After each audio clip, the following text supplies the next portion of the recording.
আছি আমি আছি বলতো রাজা খুশি হলে বারবি খুশি হলে বারবি তিনবার তিনবার তিনবার তিনবার। গল্পকথা এফএমে সবাইকে জানাই স্বাগত। আমার আজকের গল্প গুপি গাইন বাঘা বাই। এক সময়ের কথা, গুপি নামে এক তরুণ ছিল যে গান গাইতে ভালোবাসত, কিন্তু তার কণ্ঠস্বর ছিল বেসুরো। ফলে গ্রামের কেউ তার গান সহ্য করতে পারত না। সে দিন রাত গান গাইতে থাকত, আর এতে গ্রামবাসীরা বিরক্ত হয়ে পড়ত। একদিন গ্রামের রাজা তাকে ডেকে পাঠালেন এবং রেগে গিয়ে বললেন, তোর এই কর্কশ গলা আর সহ্য হচ্ছে না, গ্রাম ছেড়ে চলে যা। বেচারা গুপি বাধ্য হয়ে গ্রাম ছেড়ে বেরিয়ে পড়ল। পথে সে অনেক কষ্ট সহ্য করল, কারণ তার কাছে খাবার পানীয় কিছুই ছিল না। অন্যদিকে বাঘা নামে এক যুবক ছিল যে ঢোল বাজাতে খুব পছন্দ করত, কিন্তু তার বাজনার শব্দ এত জোরে হতো যে গ্রামের সবাই বিরক্ত হয়ে উঠত। অবশেষে রাজা তাকেও গ্রাম থেকে বের করে দিলেন। অভাগা দুই যুবক, গুপি ও বাঘা, পথে চলতে চলতে এক গভীর জঙ্গলে এসে পৌঁছালো। সেখানে তারা একে অপরের সঙ্গে দেখা করলো। গুপি তার গল্প বলল আর বাঘা তার গল্প বলল। দুজন বুঝতে পারল তারা একে অপরের মতোই দুর্ভাগ্যবান।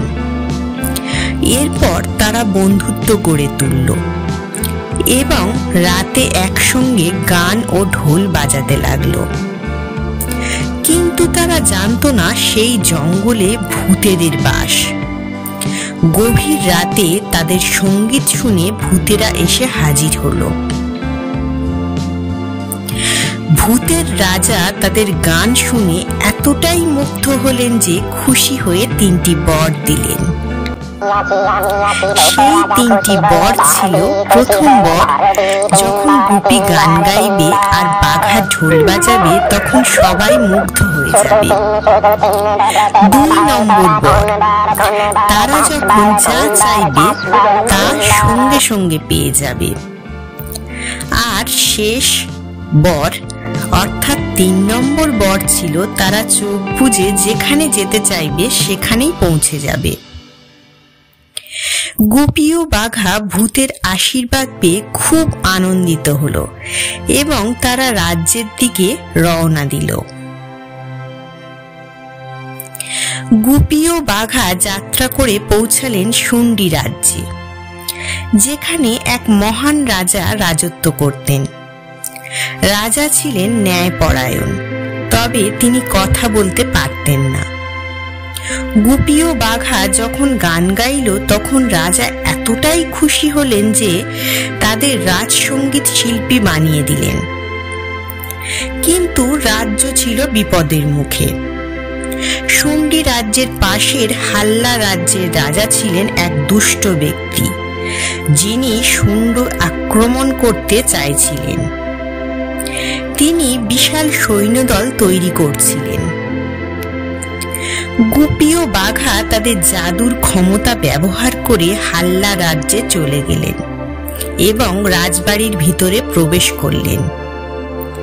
সেখানে তারা জানতে পারলেন হাল্লা রাজা তার সৈন্যদের মদ খাইয়ে যুদ্ধের জন্য প্রস্তুত করছে। তারা বুঝতে পারল যদি সৈন্যদের ঘুম পাড়ানো যায় তবে যুদ্ধ ঠেকানো সম্ভব।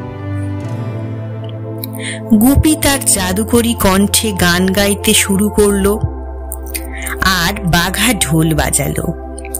মুহূর্তের মধ্যে হাল্লার সৈন্যরা একে একে ঘুমিয়ে পড়ল, এমনকি হাল্লা রাজাও ঘুমিয়ে গেল। যুদ্ধ আর হলো না।